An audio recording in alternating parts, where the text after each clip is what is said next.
म चाहिँ आज चाहिँ इस्कुसको बोइल बनाउँछु।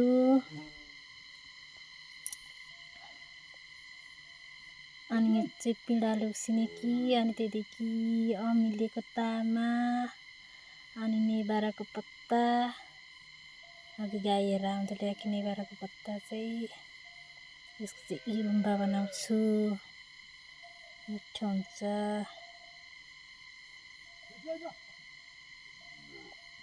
कसलाई मिठो लाग्छ नेभाराको पत्ता, सोइबुङ, पिँडालुको इरुम्बा।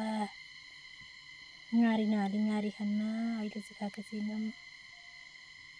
अनि यो चाहिँ इस्कुसको बोयल, कोकी सब्जी बनाउन आँटेको आज चाहिँ इरुम्बा र चम्फुट।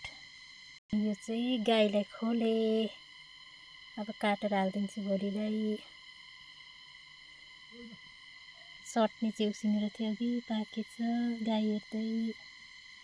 अनि यो चाहिँ इस्कुसको बोयल उसिन्न आँटे कि के लाग्यो बाहिरै बसेर। ल त यस्तो सब्जी खानुपर्छ, बेला बेला मिठो हुन्छ।